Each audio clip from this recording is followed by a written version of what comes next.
Please welcome tonight's host, co-anchor of CBS 2 News This Morning, Maurice Dubois.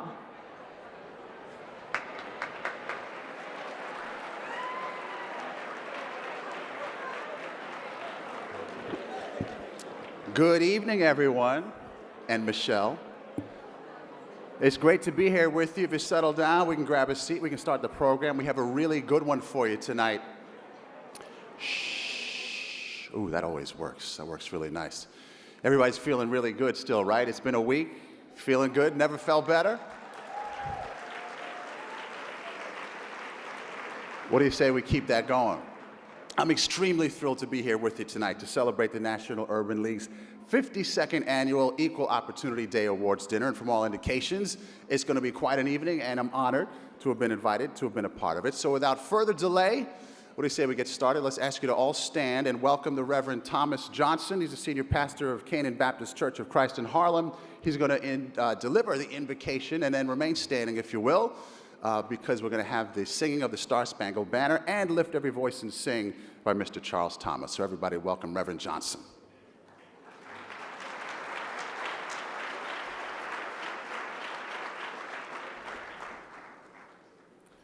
Let us pray. Our Father and our strong God, we give you thanks for the beauty of this day and for all that it has meant in our lives, including the challenges and the victories that we've won in the names of those whom you've called us to serve. We thank you for this night. And as we gather amid so many challenges facing this country, we also gather with a spirit of celebration, of a change that you have ushered into our lives and the calling that we sense to send us further and deeper into the affairs of humankind, to lift them from the boats that have held them down for so long.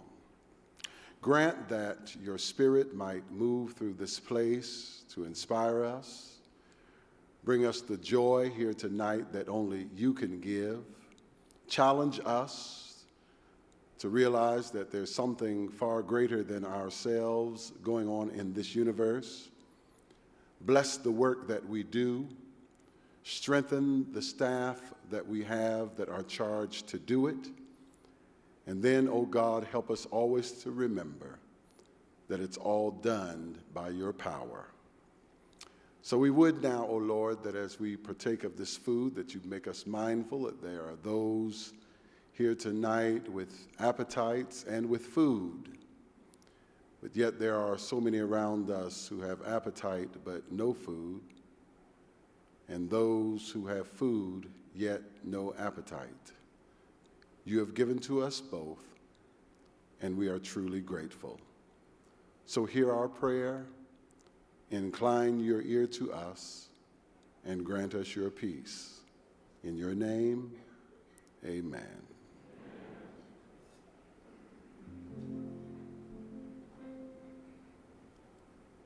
Oh, say, can you see by the dawn's early light what so proudly we hailed at the twilight's last gleaming, whose broad stripes and bright stars through the perilous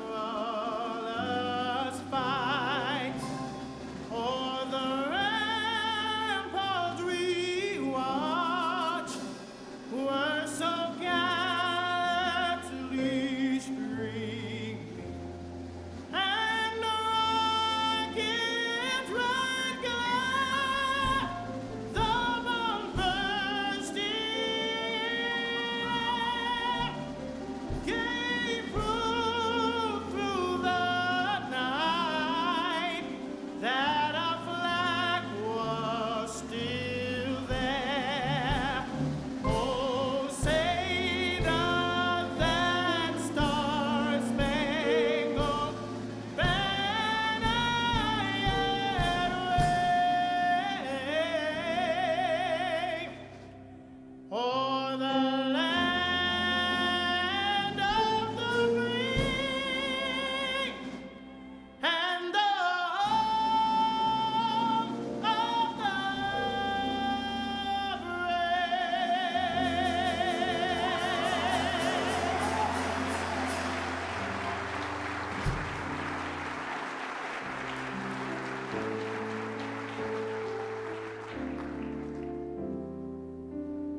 sing the rising sun of a new day begun. Let us march on till victory is won.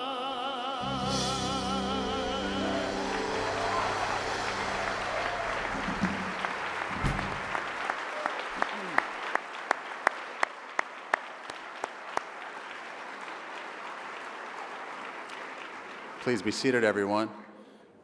More goosebumps, right? Been feeling them for the last week. I'm gonna feel them even more. Had to check myself up here before I break out tears. Wow. Thank you, Reverend Johnson, for those inspiring words and for starting us this evening on a spiritual high note. And of course, Mr. Thomas, thank you for a very stirring musical pair of renditions. It's now our pleasure to introduce to you the individual responsible for this exceptional evening. This year's dinner is being chaired by Thomas Hyde. He's the Executive Vice President of Legal, Compliance, Ethics, and Corporate Secretary at Walmart. He's also a trustee of the National Urban League. Very evident that a lot of hard work and energy went into the planning of this event tonight. So Tom Hyde and Walmart have done a superb job getting everybody here to support the important work of the organization. So warm welcome for tonight's dinner chair, Mr. Hyde.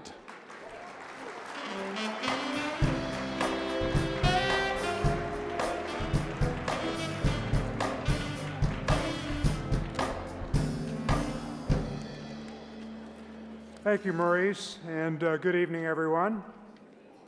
I am honored to be here tonight to help recognize the people and the companies who have led the way in promoting the work and the mission of the National Urban League. Richard Parsons of Time Warner, Sherman Lewis and Sherman Lewis III of TLG Properties, and of course our old good friends from PepsiCo. You have set the example for all of us. Thank you for your leadership and for your continued support of the Urban League. I feel especially privileged tonight as a member of the Board of Trustees to represent Walmart sponsoring this year's Equal Opportunity Day dinner. Coming, I know I don't have to point out, just 1 week after the election of our nation's first African-American president.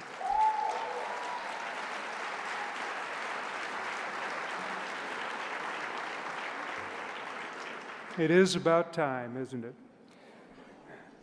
But all of us here recognize that these are extraordinarily challenging times. And at Walmart, we believe that our partnership with the Urban League is more important than it has ever been.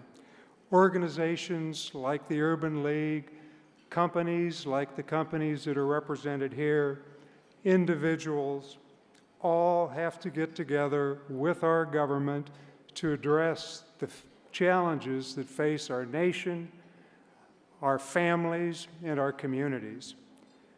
At Walmart, we are entering into the third year of a 5-year, $5 million grant to the Urban League to support workforce initiatives. We know what a difference these efforts make, particularly at a time when so many families are struggling just to put food on the table, to pay for health care, to put gas in their cars.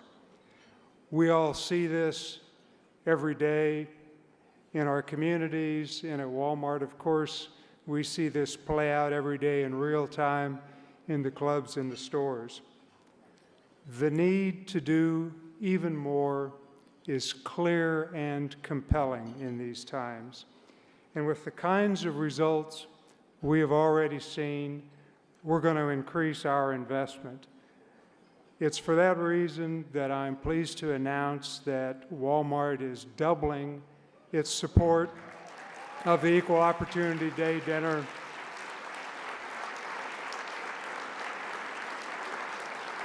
Thank you, from $200,000 to $400,000. Now, I hope I don't steal anybody's thunder here, but we're also happy to report that tonight's dinner has raised over $1.8 million. I think we just squeaked by $1.8 million for the National Urban League. We thank all of you who made this possible. There is much that we can accomplish together, and we appreciate the opportunity to be with you tonight. Thank you again, and enjoy the evening.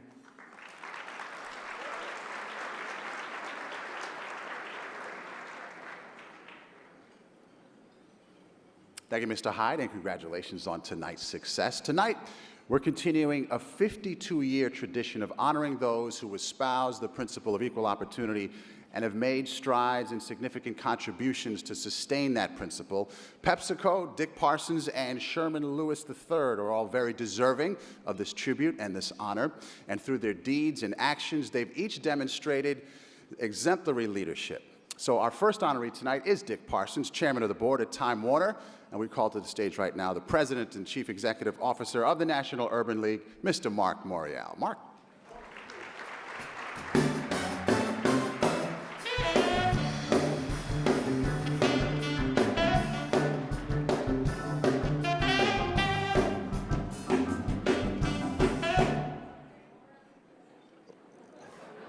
Give the band a hand. Got a nice, is that a trio over there? Is that a trio, a combo? Give them another big hand.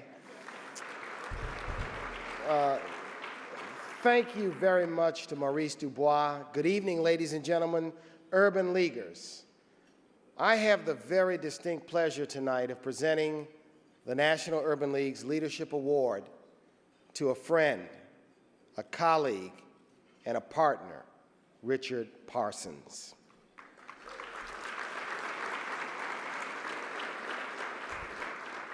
This award is not just presented to any old body.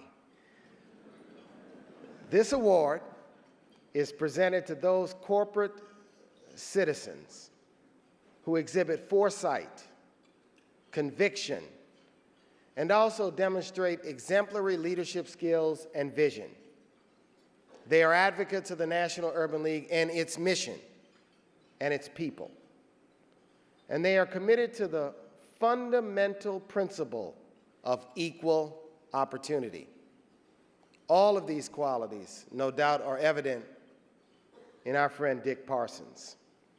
He is a power broker extraordinaire in the entertainment industry. And as head of Time Warner, whose businesses include filmed entertainment, interactive services, television networks, cable systems, themes, parks, and also publishing. He's led a turnaround that led to significant growth of the company and has positioned him as one of the top executives anywhere in America today. But also, he is an inspiration and a role model for each and every one of us. Ladies and gentlemen, I call your attention to the screen.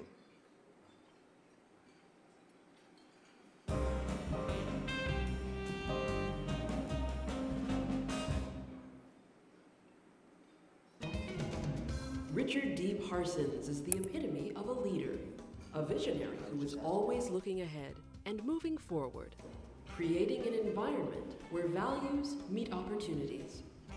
During his 13-year tenure as president, CEO, and now chairman of the board at Time Warner Incorporated, Mr. Parsons successfully led one of the largest, most creative and innovative media and entertainment companies in the world, with businesses including interactive services, cable systems, filmed entertainment, television networks, and publishing.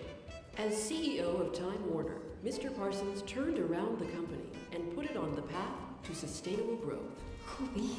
He's presided over such Time Warner successes as the Harry Potter and Lord of the Rings movies, the reemergence of TBS, TNT, and CNN, and Time Incorporated's many online ventures. And Mr. Parsons realigned Time Warner's portfolio of assets, simplified the company's structure, and rebuilt the senior management team. And with his disciplined approach, Time Warner continues to be on the cutting edge. As assistant counsel to New York Governor Nelson Rockefeller, as Senior White House aide to President Ford, to his position at Dime Bancorp, and through his tenure at Time Warner, Parsons has always believed that a hard work ethic is a key element of success, and he strives to be a leader that his team can believe in, balancing professional excellence and moral integrity with courage. Giving back is also important to Mr. Parsons, both personally and as a part of his corporate goals. He leads not just through words, but by example, successfully balancing his corporate endeavors while serving on the boards of the Museum of Natural History, Museum of Modern Art, and taking part in the Mayor's Commission on Economic Excellence. At Time Warner, we encourage volunteerism. What we do is any of our employees who are engaged with nonprofit organizations around town and who are giving of not only their treasure but their time, we will match up to a certain level their financial contributions to help support their efforts to help those organizations. I call it good corporate citizenship.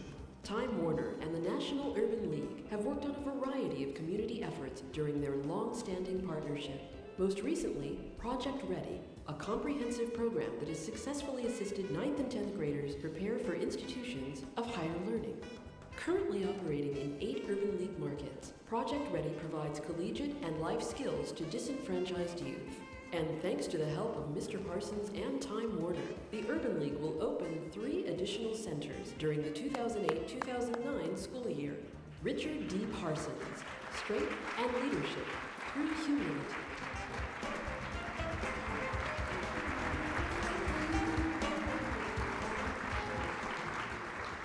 Ladies and gentlemen, an advisor to presidents, a business executive, a banker, a man of the people who loves Harlem, loves Time Warner, and has supported the Urban League. And ladies and gentlemen, one cool dude.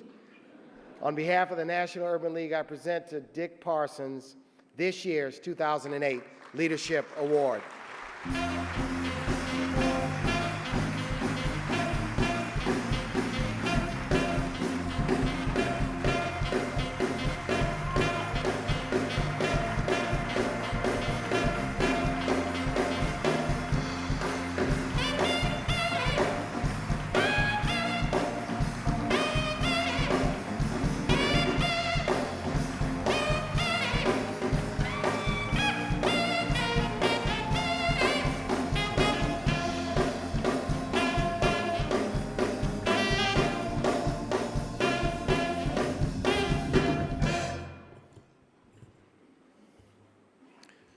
Now, how many of you out there thought that my first sentence would end before I said the words Barack Obama? Nobody, right? Thank you, Mark, for that over-generous introduction, and good evening, ladies and gentlemen. I must say, this is an auspicious occasion, not just because it's the, what is it, 57th, as I heard, 57th of these dinners for the Urban League, but because of the week we just had. An amazing week, to be sure. But before I get to the substance of my remarks, I do want to say one thing about this award. It's obviously a great honor, and I'm deeply appreciative. But, you know, I hesitate to confess that before you stands the fraud. I didn't really do anything to earn this. It's the men and women of Time Warner and the shareholders of Time Warner, because it's, at the end of the day, it's their treasure and the efforts of my colleagues to work with the Urban League and to do what we can as good corporate citizens to make this a more just and more equitable world. So I am indebted to them for allowing me to stand before you as their proxy and accept this award.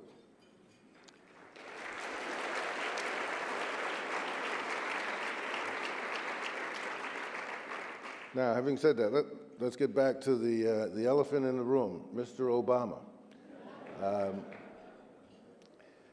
You know, I don't think it's really sunk in on any of us quite how momentous his achievement was and will be going forward. I've been working on a piece, I just haven't finished it yet, that I'm calling the last first, question mark.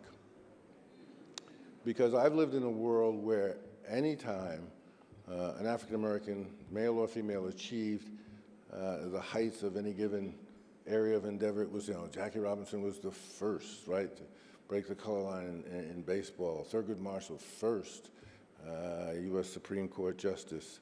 Doug Wilder, first black governor. Mayor Dinkins, first black mayor of New York. Frank Raines, my good friend, who got sort of unfairly targeted in the last campaign, first CEO of a Fortune 500 company. Bob Johnson, first black billionaire. I mean, maybe we finally got to the last first, right?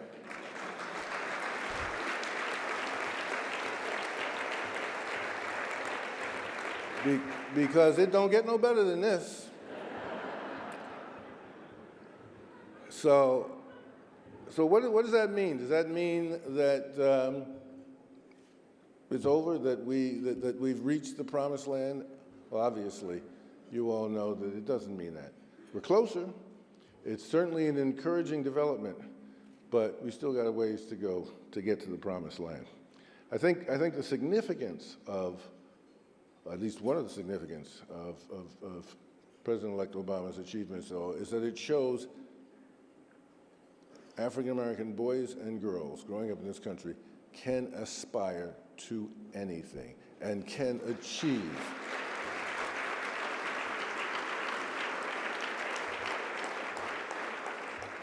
But you don't, aspiration alone isn't going to get you there. You also have to be ready. You also have to be prepared. You have to be trained.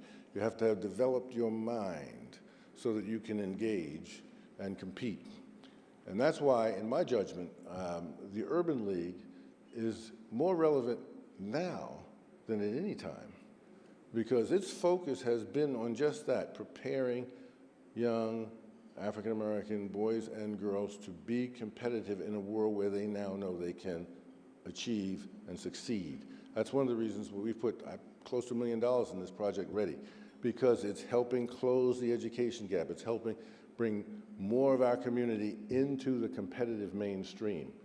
And so as you think about tonight, and as you think about your relationship with this organization, I would urge you to consider that precisely what the Urban League stands for and what it's been doing for 9 decades now is more timely, and we can all take more encouragement that it's not just a fool's errand.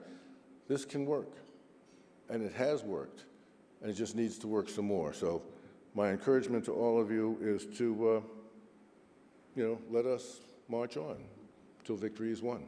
Thank you.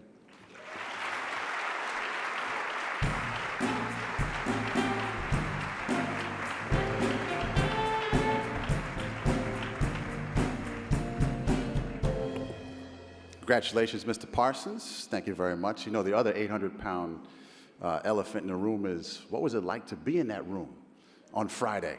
What was discussed? Who's going to be the Treasury Secretary? He's not telling. He plays that poker face really well. Since its founding 98 years ago, the National Urban League has impacted the lives of millions of people in this country. And today, under the leadership of Mark Morial, the organization, along with its more than 100 affiliates across the country in 36 states and D.C., are committed to empowering all Americans to be full participants in the economic and social mainstream. Ladies and gentlemen, please join me in welcoming back Mark Morial to the stage. Mark.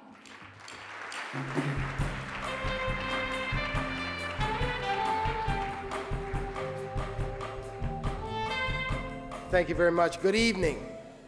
Equal Opportunity Day. Well, ladies and gentlemen, equal opportunity has found its way to 1600 Pennsylvania Avenue in a really big way. Before I share some thoughts with you on this very important night, please join me in saying thank you once again to Tom Hyde and Walmart, this year's dinner chair, for their generosity and for their leadership. Tom, thank you very, very much. Please stand, Tom Hyde. Please stand. Thank you, thank you, thank you. The League, since its beginning, has always been led by great board leadership. Our chair, John Hofmeister, has been extraordinary in so many ways. Ladies and gentlemen, join me in thanking John Hofmeister and all of the members of the National Urban League Board of Trustees. If you'll stand at this time, all of our trustees, thank you, thank you, thank you for all of your support and leadership. The heart and soul of the Urban League movement is not here in New York City. It's in Peoria and St. Louis, in Baltimore and Philadelphia, in Los Angeles and Boston and Stamford. It's in Tallahassee and Austin. It's in Seattle and Tacoma. It's in Gary. It's in Detroit. It's in Grand Rapids. It's in all of those cities where our affiliates are located. In 2007, the affiliates of the National Urban League served 1.3 million people, prepared them for jobs,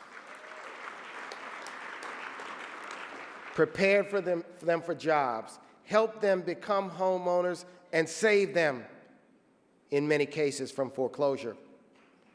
Gave parents a safe place for their children after school.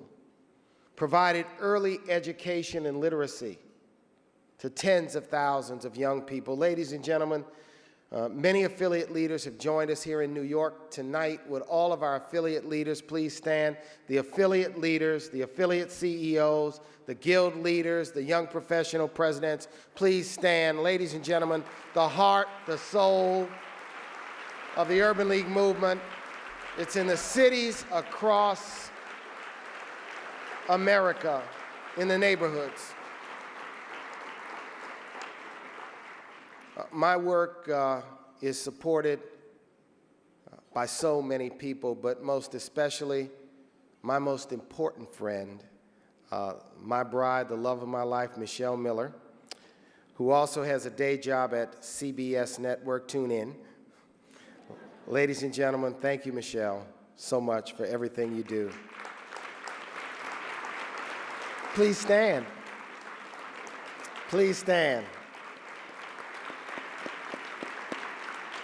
Thank you.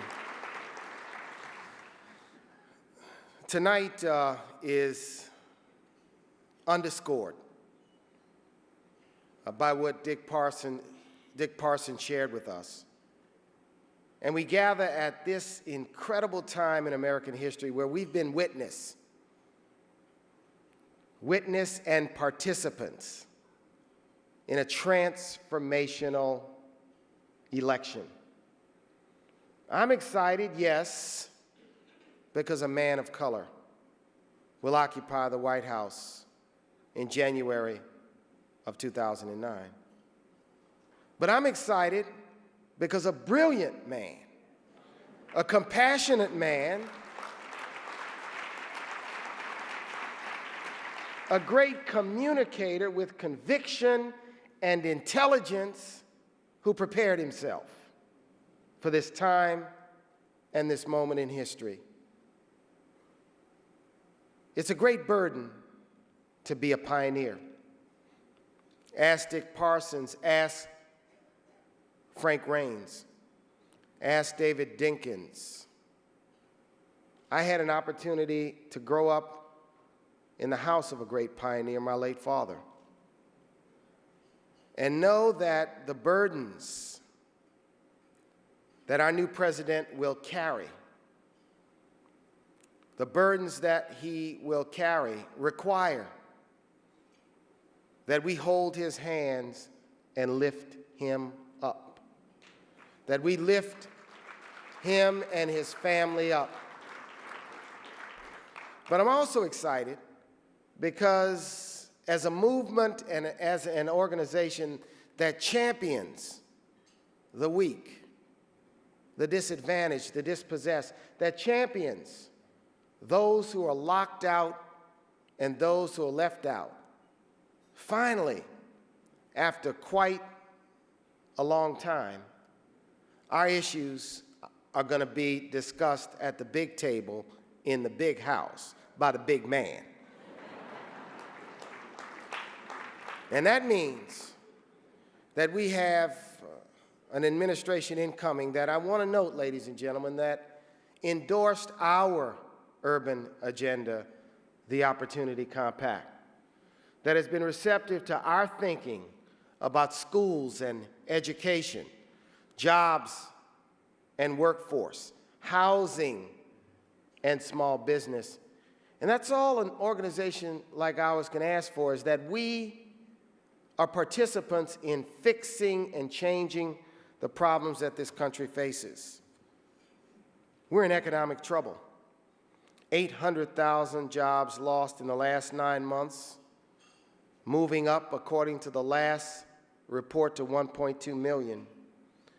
Unemployment at above 6, predicted to go to 8 or 10. When underemployment is included, unemployment is projected to reach over 10 million. Families have lost $2 trillion, or 20% of their savings. Retail sales have dropped. 401ks have dropped, and we may experience a tough and dismal holiday season, which accounts sometimes, or most times, for 25% of the annual sales of income for most businesses.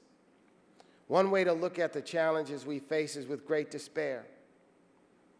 But we were founded in the crucible of change. And we were founded at a time when great difficulty hovered over the land. And we were challenged at our founding with problems of a different day. So yes, we must confront these challenges. The National Urban League in 2009 will embrace this notion of trying to fix the housing problems in America by expanding our work to help people save their homes from foreclosure. The National Urban League will expand its work with partners in that area.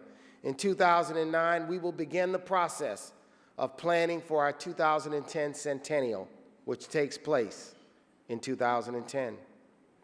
We have a busy agenda ahead of us. I want all of you to know that in these tough times, some see crisis, but we see opportunity.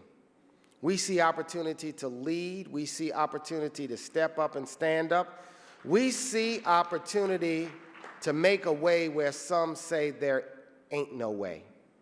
So I ask you to continue to join with us, and thank you for all of your generosity and support over the years. But I ask you to continue to work with us, stand with us, support our work, support our efforts, join with us, advise us, counsel us, walk with us, speak with us as we enter a new time in American history. We're going to stand with the new president. We're going to stand with the new Congress. We're going to stand with them based on principle, based on the idea that what they have talked about is what we are about.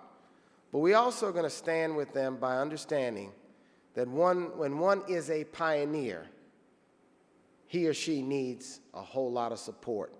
We must be those supporters. Ladies and gentlemen, thank you very much. Enjoy the rest of the evening. And let me ask you to draw your attention to the screen.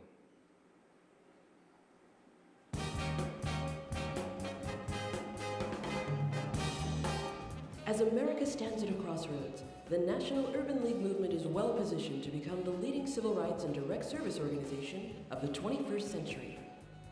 5 years ago, under the leadership of Mark H. Morial, President and CEO, the National Urban League moved in a new direction, setting forth an empowerment agenda to close the equality gaps which exist for African Americans and other emerging ethnic communities in education, economic empowerment, health and wellness, civic engagement, and civil rights and racial justice.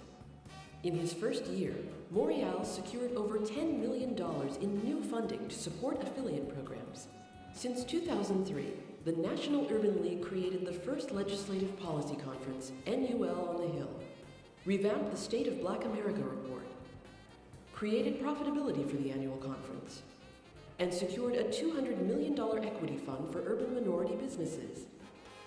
As part of the League's empowerment agenda, the National Urban League launched a 5-year empowerment fundraising campaign in 2005 with the goal to raise $250 million by 2010, the League's centennial year. And thanks to the generous support from our corporate partners, foundations, and individual donors, the League has raised an unprecedented $184 million since May 2005.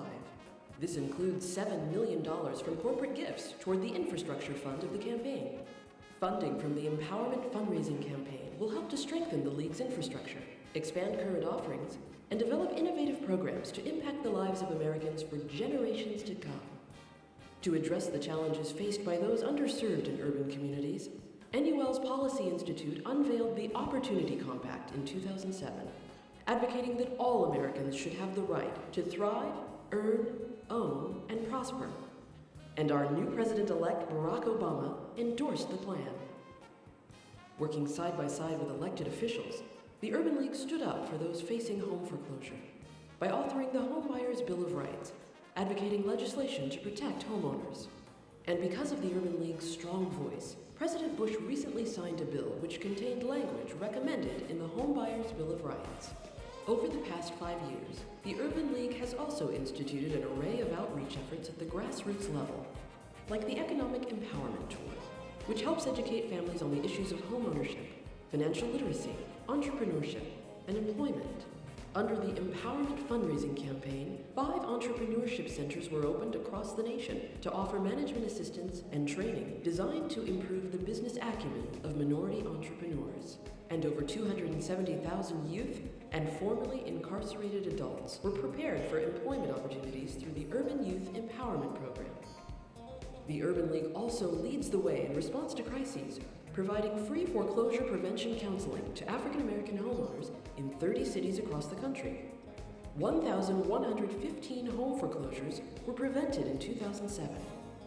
And in 2009, the Urban League will launch Restore Our Homes, an initiative that offers affiliates the opportunity to become homeownership centers, providing families home retention solutions and intensive homeownership counseling at no cost.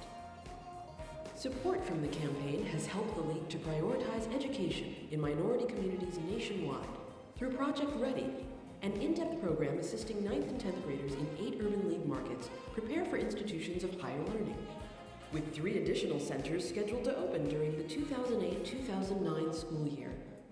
And as the NUL approaches its 100th year, the Urban League looks forward to honoring the organization's 98-year legacy while moving the movement into the future under the guidance of Mark Morial.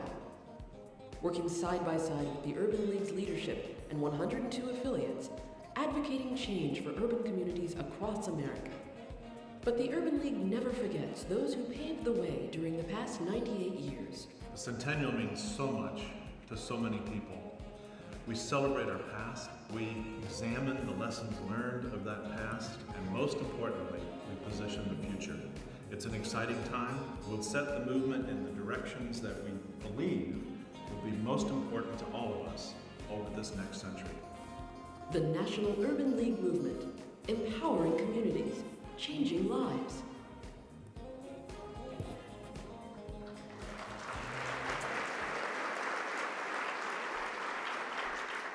"98 years. Some of those pictures I still can't believe when I look at them, right?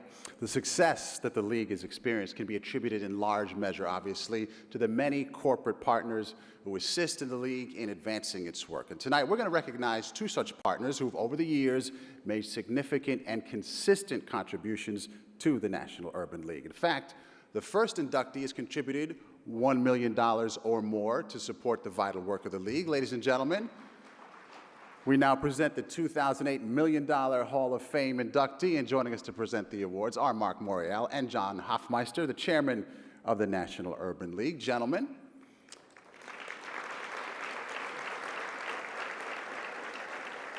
And accepting for Pfizer, Inc., Forrest Harper, the vice president.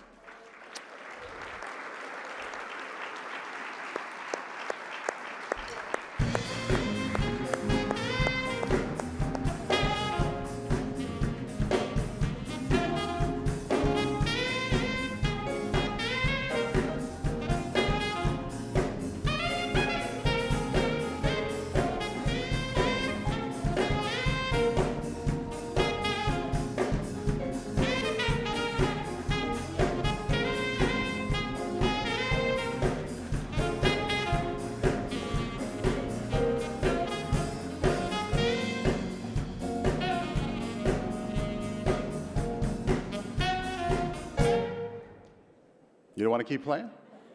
It was getting good. Ain't no stopping it. I can't get enough of that song. Right now, we're going to have the inductee of the Urban League's 2008 $5 million award, Hall of Fame awardee. This company's contributed $5 million or more throughout the years to support the critical work of the league. And accepting now for City is Natalie Abadamarco, Director of North America Community Programs, Community Relations. Come on up.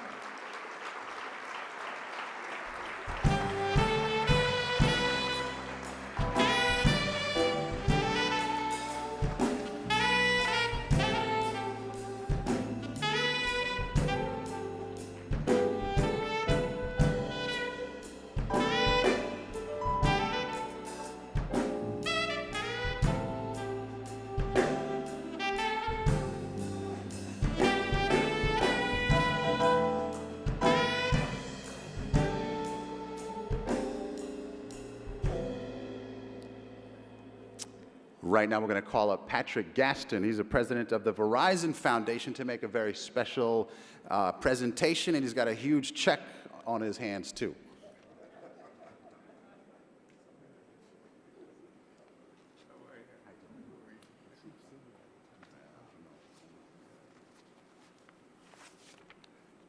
Good evening. Mark, congratulations to you and your team on yet another inspirational evening with colleagues and friends, and the opportunity to meet new partners of the National Urban League and to build on the wonderful work that's already been done. I am honored to be part of this program tonight. It gives me an opportunity to join together with those who support the National Urban League and who honor this organization's significant accomplishments.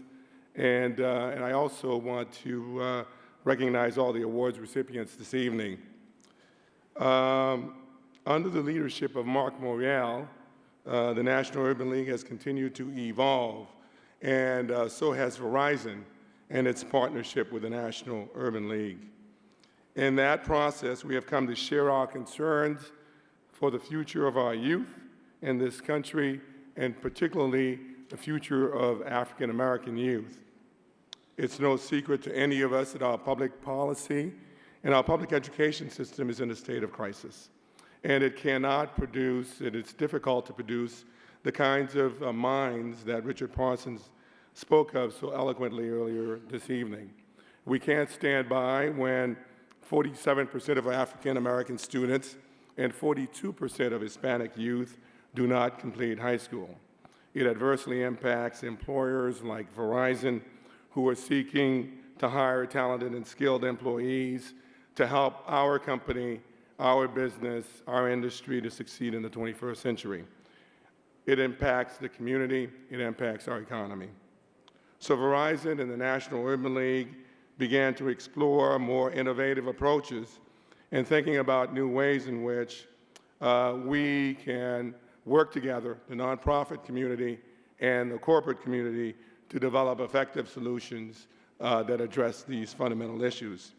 So tonight, Verizon is announcing a unique and groundbreaking partnership with the National Urban League to build a substantial, relevant after-school program to advance student achievement in high school graduation. Our approach will leverage the considerable competencies that we have in technology and the internet, and as well as the National Urban League's considerable network and competencies around workforce training and preparing the youth for our future. I'm pleased to announce this unique project on behalf of the Verizon Foundation, Verizon CEO Ivan Seidenberg, and John Killian, the president of Verizon Business and a distinguished member of the National Urban League Board of Trustees. Mark, on behalf of John Killian, Ivan Seidenberg, and all our Verizon team, it is my distinct pleasure to present the National Urban League with this check in the amount of $1.1 million to support this innovative after-school program.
Give it up for the band. Ladies and gentlemen, hang on in there. Food is on the way. Hang on in there. We have a special guest in a moment, but before doing so, I wanted to let you know that we had a great experience during the month of late October when the National Urban League sponsored and executed a Vote to Empower bus tour throughout the state of Virginia, going to college campuses and to affiliate communities to encourage people to participate in this year's record-breaking election. We were joined on that tour by a number of prominent personalities, including two who are with us today from HBO's The Wire. I'm proud to recognize Wendell Pierce, and also from HBO's The Wire, Sonia Sohn, who participated with us and really added a whole lot. If they'd stand and be recognized at this time. Over here, let's get the lights on, house lights. Ready? Ladies and gentlemen, somebody special just decided to drop in, 5'7" and a billionaire. Only one of a kind. Ladies and gentlemen, the mayor of the great city of New York, please greet the Honorable Michael Bloomberg.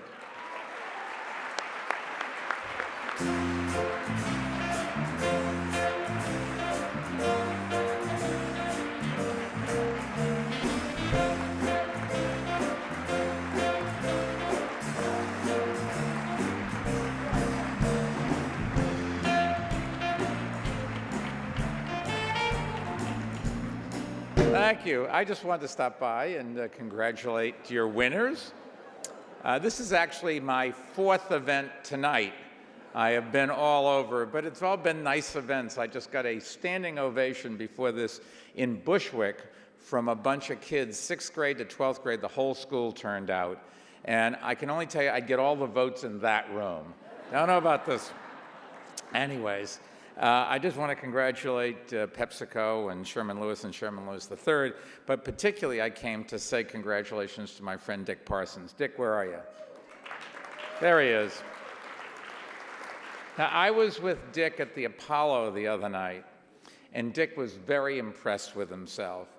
He was. He said, you know, Mike, you've got this chance to really be with me, with a star, with somebody that's internationally recognized. And then I pointed out that I was about to go off on the stage and spend an hour with Vanessa Williams. The thing that really got him was I told him the next event, which is true story, I went to, was with Tara Banks. Well, 2 out of 3 is not bad, you know? Anyways, I just wanted to stop by and say hello. I've known Mark for many years. Mayors always have things in common. Everybody wants something, nobody wants to pay for it. You can't please anybody, but that's the way it is. And I've always had a particular connection to the Urban League, and I got to tell you the story.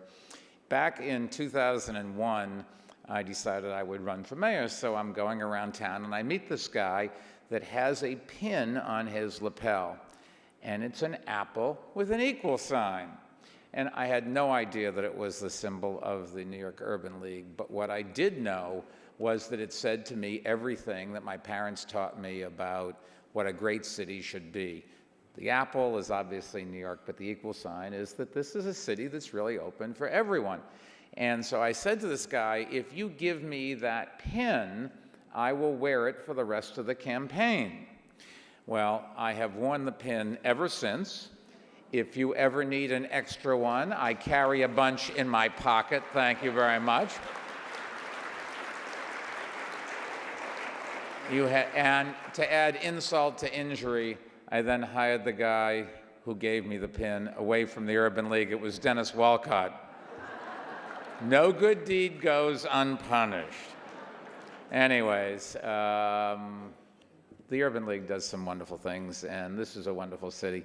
And I think this is a city that really is open to everybody. Every once in a while, somebody does something that you sit there and you shake your head and say, how could they do something stupid like that. But most people in the city really want this city to work together. And I'll leave you with a thought that I've been talking about this for a while. I think there's one difference between New York City and any other big city I've ever been in. And that is that in New York City, people live together.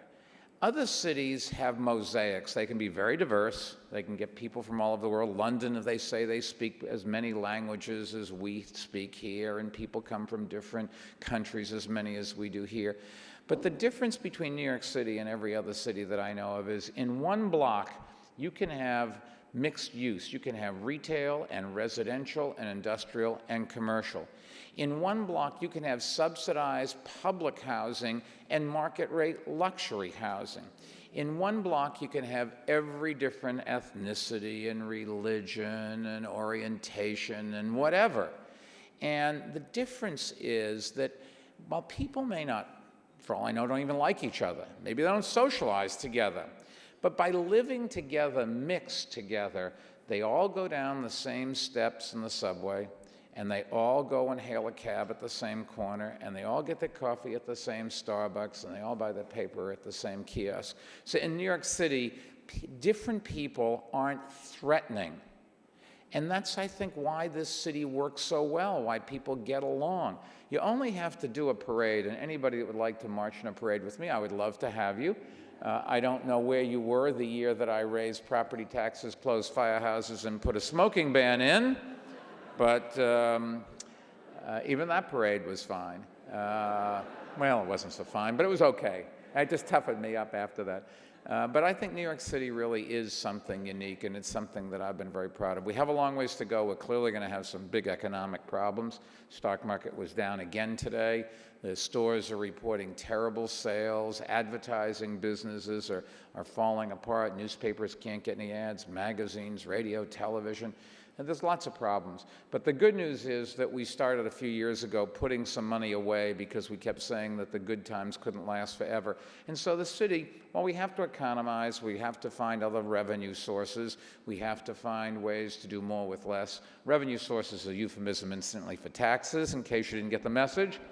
And find ways to do more things with less is to do less things, in case you didn't get that message. But seriously, we're going to be able to get through this reasonably well. Our problem is that we have a state government that has an enormous deficit, and I'm committed, and I really mean this is from the bottom of my heart. I think we have a great governor in David Paterson. I'm going to do everything I can to help him.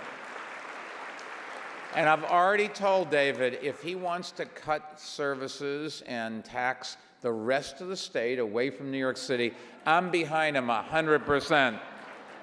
Anyways. Last week we had two things that I just wanted to mention that was on my mind before. One, we had an election, and I think that it's an amazing thing that this country has matured and developed, and we are the envy of the world. The rest of the world doesn't quite understand America. They don't know how we get along here, and I think Barack Obama was the right guy at the right time. And I think friends of mine who supported him are ecstatic, and even friends of mine who supported John McCain, who's a great American. But this was Barack Obama's time, and the country's lucky to have him. And now we're all going to have to pull together and help him, because nobody does anything by themselves. He's going to have a very tough world to do it.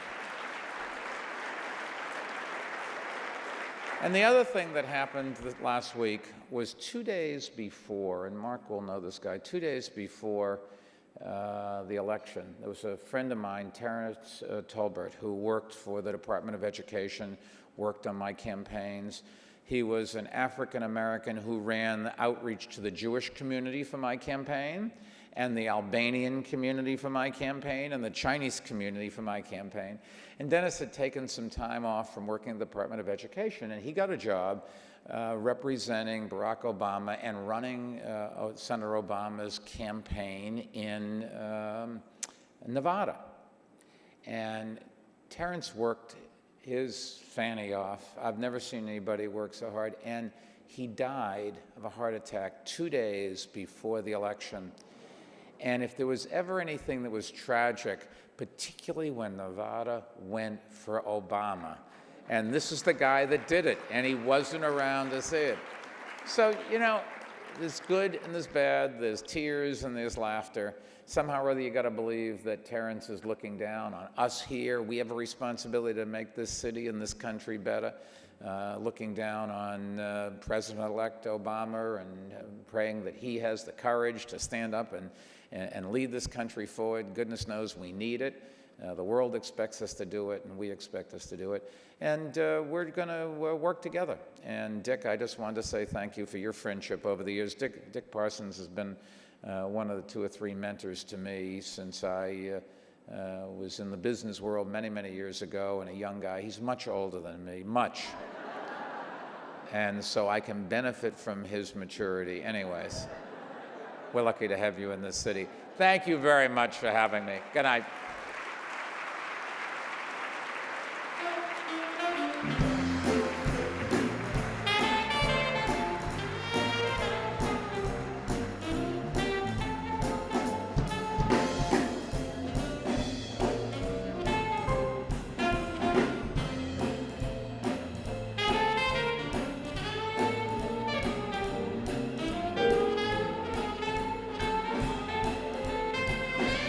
Hungry, man. Folks are hungry. Folks are like, you know.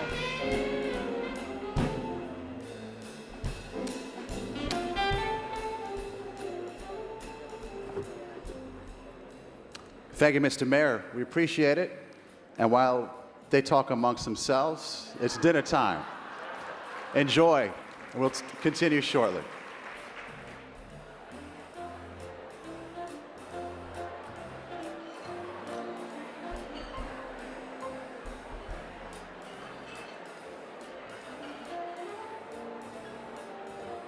One other person who dropped in, and we did have a visit from the mayor of the city.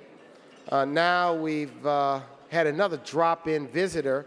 I think he could best be described as the mayor of this building and many others like it. Ladies and gentlemen, former National Urban League trustee J. Willard Marriott, Bill Marriott. Can you say a word? Thank you, Mark. Thank you all for coming here. You've come a long way from the Chelsea Pier, and we're thrilled to have your business. And you look great. The room looks great. It's wonderful to see so many terrific people again. God bless you. You're doing the Lord's work. Thank you.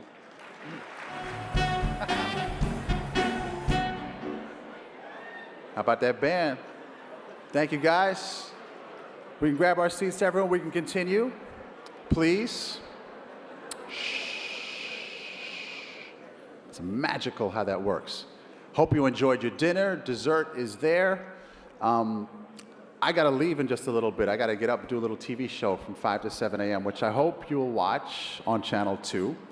But before I do that, I want to introduce our next presenter. The National Urban League's been successful in fulfilling its mission of empowering communities and changing lives. We've seen a lot of evidence of that here tonight. Throughout its history, the League's work has been supported by many wonderful corporate partners. One such partner is PepsiCo. Ladies and gentlemen, please welcome Cassie Cook. She's the president of the National Urban League, the Young Professionals and Urban League trustee as well, who's going to present the second award of the evening, the Corporate Leadership Award.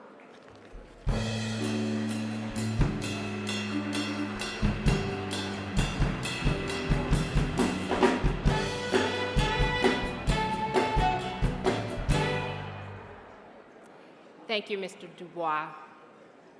It is great to have you as our host for tonight's dinner. Our second honoree is an exemplary corporate partner who represents the very best in corporate citizenship and responsibility. PepsiCo is a forward-looking company that has been unwavering in its support of the National Urban League and has generously contributed to its programmatic efforts. Please join me in watching the screen.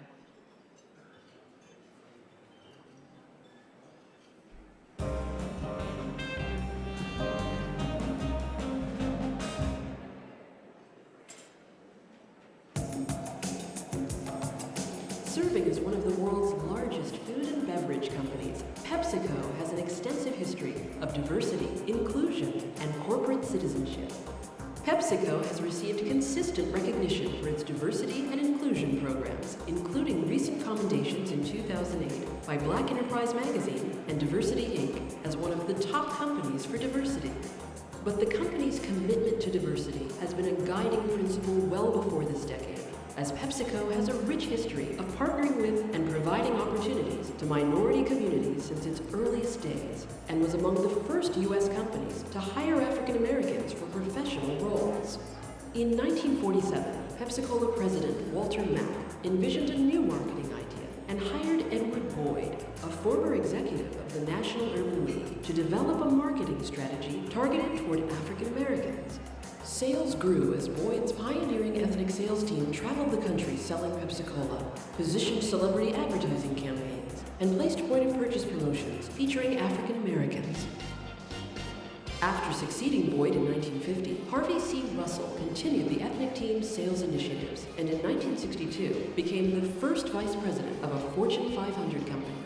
Over time, PepsiCo's commitment to minority communities continued to flourish, which led to famous advertising campaigns, including African-American icons Michael Jackson, Lionel Richie, Ray Charles, Shaq, LL Cool J, Beyonce, Bernie Mac, and many others. And PepsiCo has surpassed the few companies that spend $1 billion annually with minorities and women vendors. Since 1960, PepsiCo and its foundation have also championed job training, leadership development, and health and wellness issues in minority communities. And for more than 60 years, PepsiCo has partnered alongside the National Urban League to provide vital services to minority communities, including the Healthy Steps and Smart Spot dance initiatives. In partnership with America on the Move and the PepsiCo Foundation, the National Urban League has successfully mobilized and educated thousands of people on the importance of creating a healthy lifestyle. In its first year alone, the Healthy Steps Initiative registered over 4,000 participants. The National Urban League, its affiliates, and constituents greatly appreciate PepsiCo's long-standing support of the issues we champion. PepsiCo, making diversity, inclusion, and corporate citizenship a way of life. Now, yo.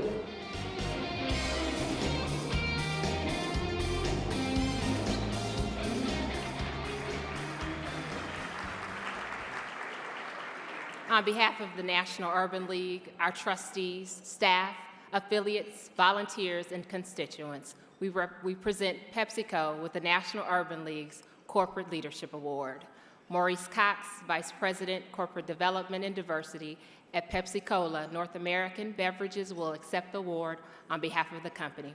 Mr. Cox.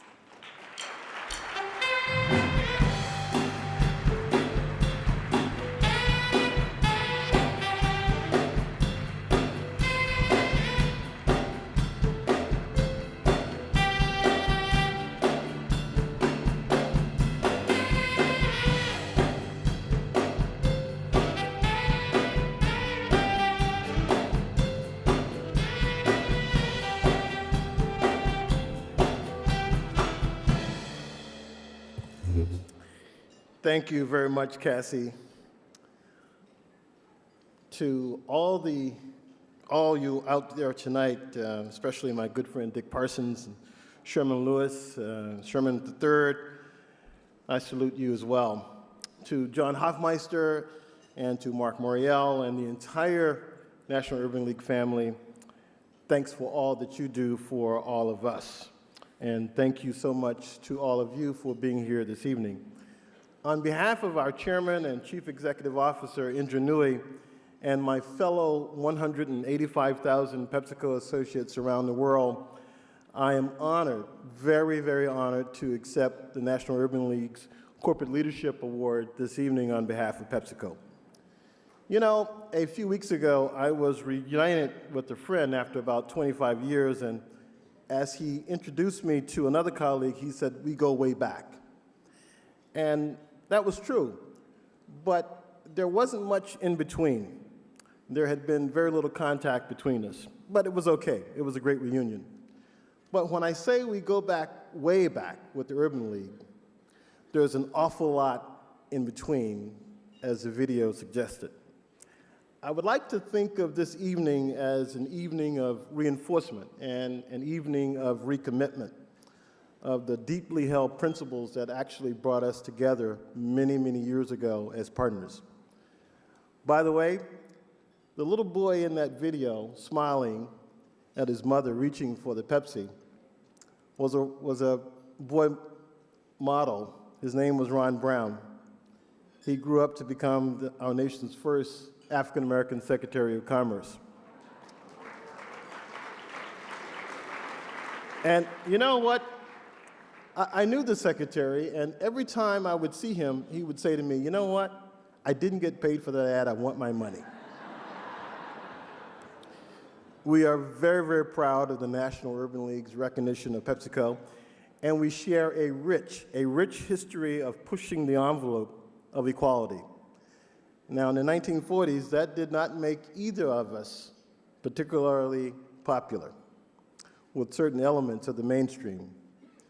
But we were each together passionately and separately focused on helping America get right with itself.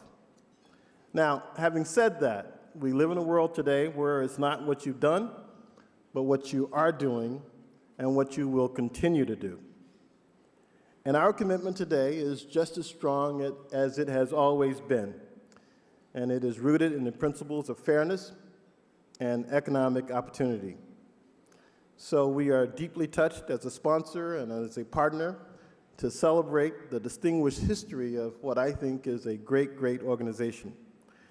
The differences that you make day in, day out in the lives of so many people is really, really extraordinary. And our commitment is to stand by your side in this journey.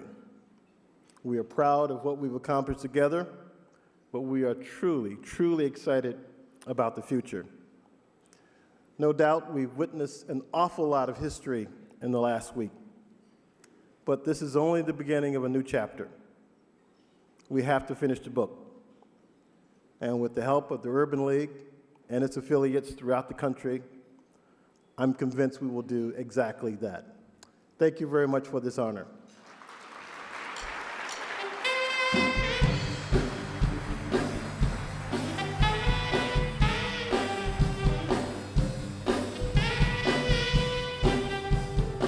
Thank you, Mr. Cox, and congratulations to PepsiCo. And now, for the last award of the evening, please welcome entertainment mogul Kathy Hughes, founder and chairperson of Radio 1 Inc. and former National Urban League trustee, and John Hoffmeister.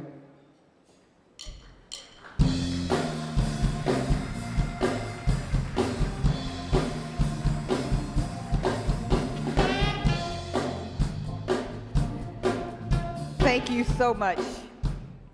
Good evening, ladies and gentlemen. Has this not been a wonderful evening? Incredible. I've got to take a moment of personal privilege, please. I tried to resist it, but I couldn't. This is the 52nd annual Equal Opportunity Day Awards dinner, and I just appreciate so much the modesty of the Urban League. But the reality is, had it not been for the 98 years of struggle and fight for equal equality, last Tuesday would not have happened. You all deserve a round of applause, a big debt of gratitude. Thank you so much.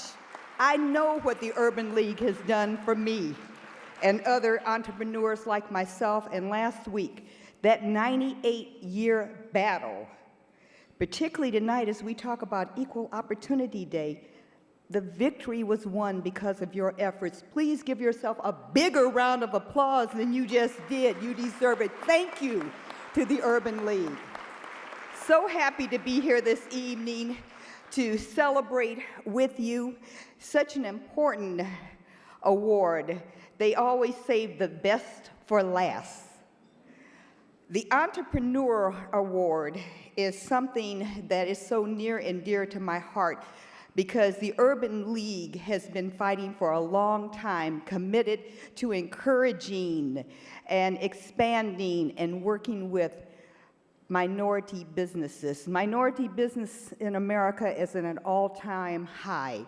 There has never been more Black-owned businesses doing well than today. And please, can we get another round of applause for what the Urban League has done for those of us in the position known as entrepreneurs. Right now are very difficult times, but we're encouraged, and we're not just encouraged because of the political climate.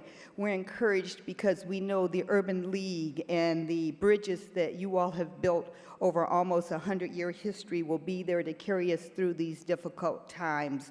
John and I have the pleasure of co-presenting an award. Thank you, Kathy. It is indeed a pleasure. We have seen entrepreneurs, ladies and gentlemen, in recent years, and they brought joy and tears of joy to us as we've heard their story and learned from them. We have that opportunity to do so again this evening. Before we introduce, however, Sherman Lewis and Sherman Lewis III, who we down in Houston locally and familiarly call Trey, I would like to ask if the entire Lewis family could please stand and be recognized. The power of these entrepreneurs, ladies and gentlemen, is the entire Lewis family. If they could each stand with us.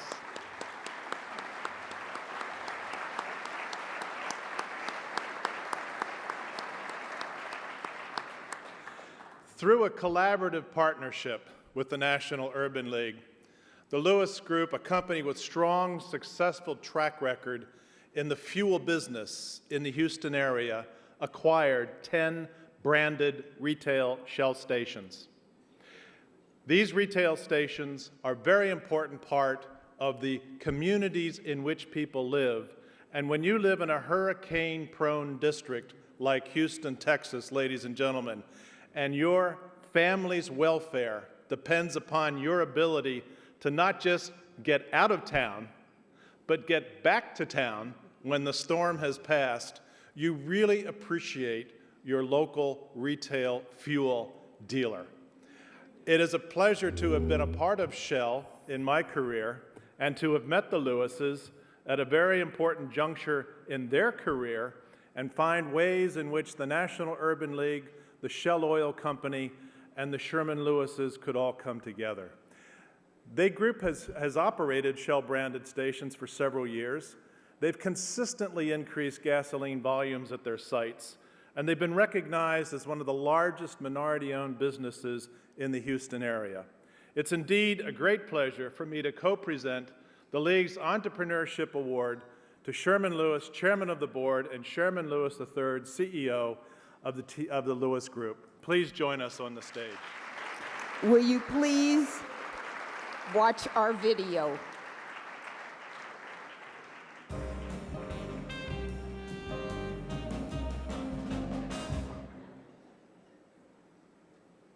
Raised in a small farming community, Sherman Lewis's entrepreneurial dreams began as a young boy. My wife and I come from very humble backgrounds. I was raised on a small farm in Oklahoma, grew up picking cotton. I went to college, worked in the cafeteria washing pots and pans. My mom, she emphasized getting a good education. To get a good education, no one can take that away from you.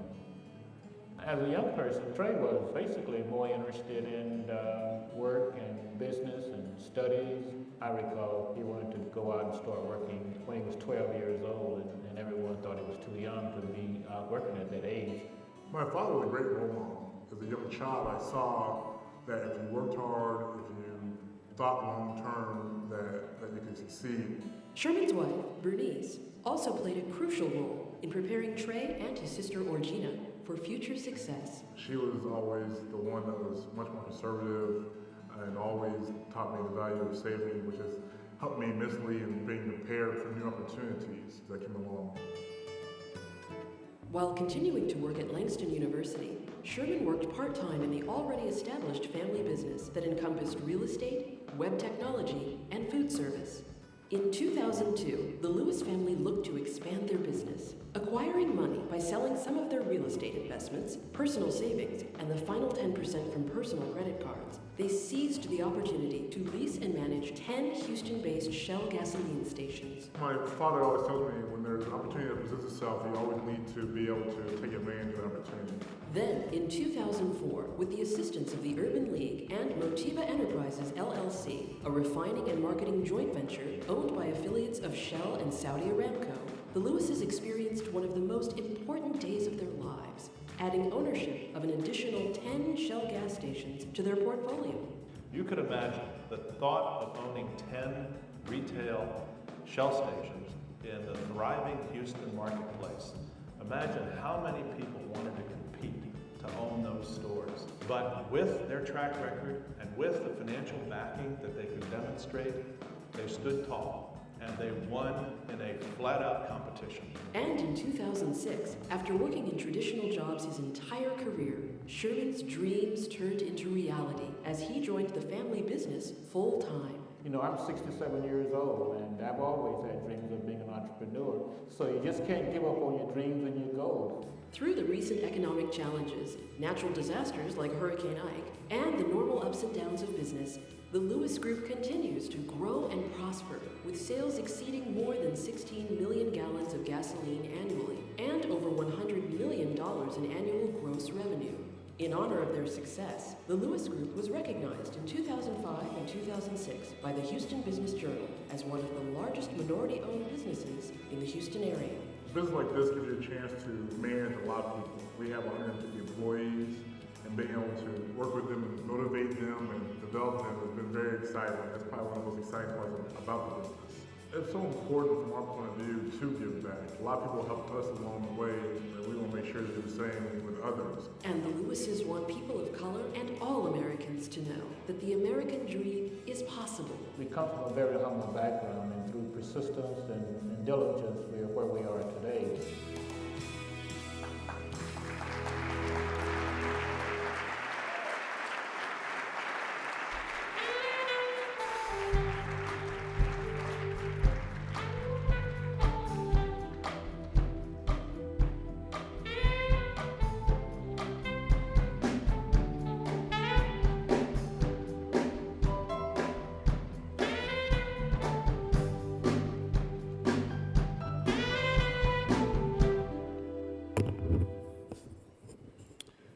Well, this is quite an evening for me and my family. I'm going to take a small amount of time because I want to save most of the time for my son.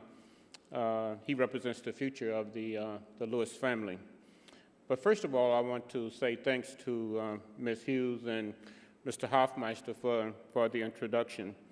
And also thanks to the other inductees, or the other recipients, I should say, for this evening, and also the sponsors and the people that are in the audience.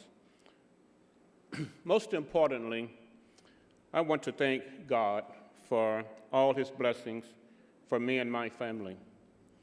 I want to especially say thanks to John Hoffmeister, the former president of Shell US, Larry Birch, executive vice president of Shell, and Otto Myers, general manager of Shell North America, and Patricia Richards, Kevin Ingalls, and other Shell employees for their support and giving us the opportunity to fulfill our dreams and hopes of becoming a successful entrepreneurs and business owners.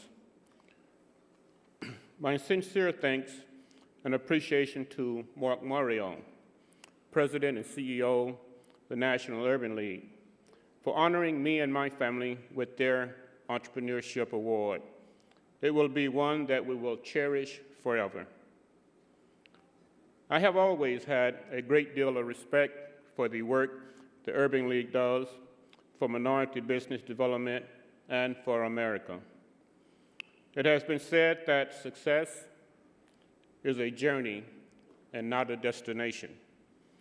We have traveled a long journey from rural Oklahoma to be the recipients of this very prestigious award tonight. It could only happen in America. One of the reasons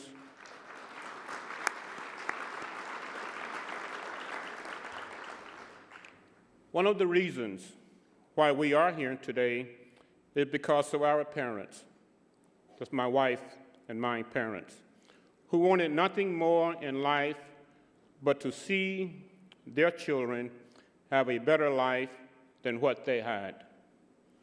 President-elect Obama referred to them as the quiet heroes. They taught us about integrity and that nothing was more important than your character and how you treated your neighbor. They also taught us about accepting responsibility, self-reliance, and hope for tomorrow. I recall Mama always saying to me, "Hard work has never killed anyone."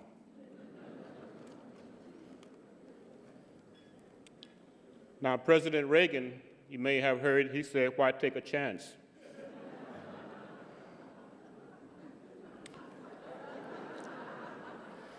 My wife and I have made every effort to instill these same values in our daughter, Gina Lewis Singleton, who's here tonight, and our son, Sherman, or Trey, as we call him. We are very proud of them, and our son-in-law, Eric, and also our future daughter-in-law, Demarion, and especially our granddaughter, Cricket. Thank you for the award, and this has been a very happy occasion for me and my family. Thank you.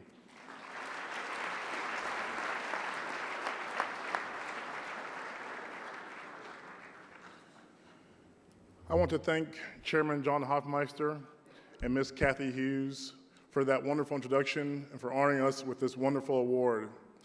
It's very humbling to be presented this award by not only the Urban League, but by Kathy Hughes, and to be receiving on the same night as Richard Parsons. Many say that young people don't have strong role models or good heroes anymore. However, I remember reading articles about Kathy Hughes when I was living in DC, how she built her company from one small radio station to national media powerhouse. Her business acumen and tenacity always stayed with me. I also remember reading about and seeing interviews with Richard Parsons. I was impressed by his exceptional leadership abilities and his strategic mindset. As a young budding entrepreneur growing up in the DC area, these individuals were my heroes. Again, it's a real honor to be here tonight. I want to give special thanks to Shell, the National Urban League, Chairman John Hoffmeister, President Mark Morial, his team, Dominic Michael, and all the NUL staff. I also want to thank Shell executives, Larry Birch, Otto Myers, and their entire team. They have been strong supporters of us and of the NUL for a long, long time. My father consistently shared with me a saying that said, "Luck is where opportunity meets preparation." We were prepared when the opportunity presented itself, but if it wasn't for companies like Shell, working with the Urban League, and the people I just mentioned, we would not have had the opportunity to become Shell wholesalers. A lot of companies talk about diversity and having ownership that represents their customers, but Shell actually puts actions behind those words. For this, my father and I are grateful, and we all benefit. I am very proud of the fact that our stores have consistently been ranked in the top 10% of all stores nationwide in customer service and customer appearance over the past 5 years. Our goal in 2009 is to be in the top 5%.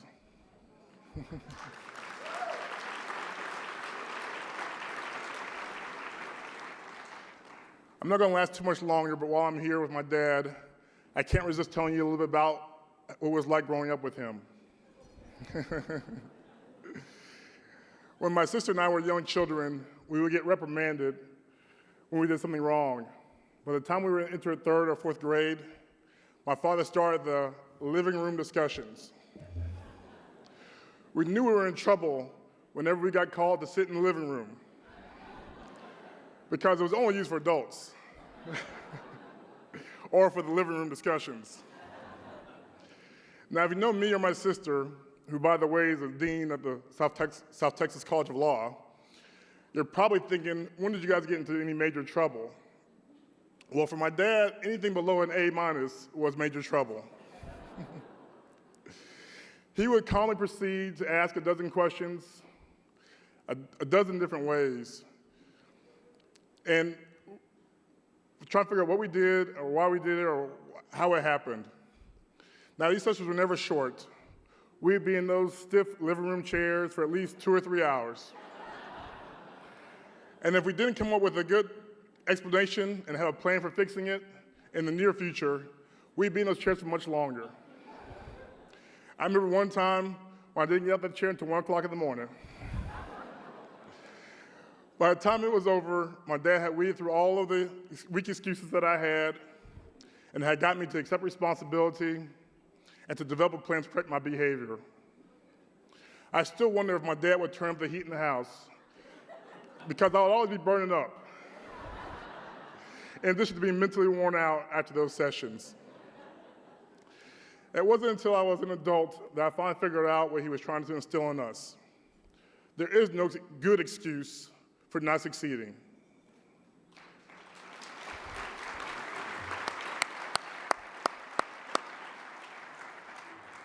An opportunity will present itself if you are prepared to take advantage of it. Now, my lessons on life did not begin or end with my father. My mother was right there, instilling in my sister and I the importance of balance. My mother encouraged us to be prepared for the rainy days by making sure to save our money, stay humble, and always keep God first. I plan to share these words of wisdom with my children, which I hope to have with my fiancée who is here tonight.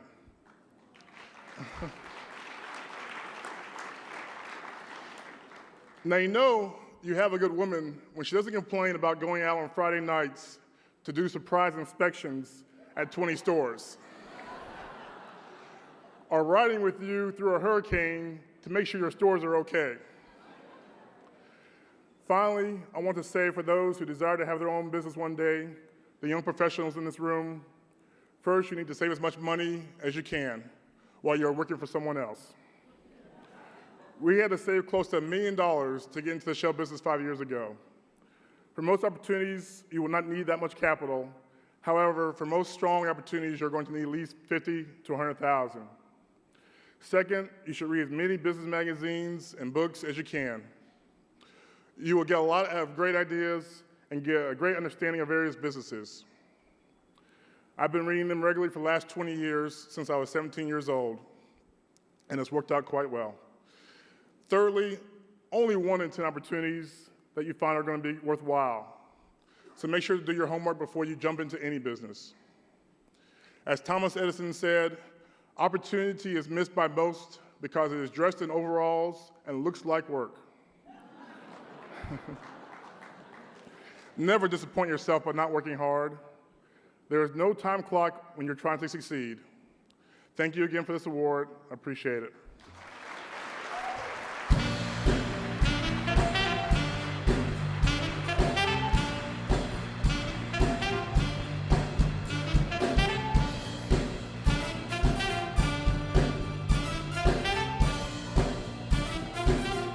Ladies and gentlemen, bring back those living room discussions. I think that's a great strategy. Before we adjourn for the evening, let's give the Lewises, Dick Parsons, and PepsiCo another big round of applause. Let us thank them. Let us congratulate them. Let us also offer a special thanks to the wait staff here at the Marriott, the people who prepared the food, the people who served the food, who were working while we were having a good time, to the band that's done a great job. Thank you very much for the entertainment this evening. I also wanted to do one final recognition. We've talked a lot about President-elect Barack Obama. I know he wanted to be with us today, but could not be here. But Rick Wade, who is Senior Advisor to President-elect Obama, is with us, and I wanted to acknowledge Rick's presence and thank him and ask him to bring warm congratulations back to the President-elect. Rick, are you still here? Thank you, Rick. Thank you. There's Rick over here. Thank you, Rick.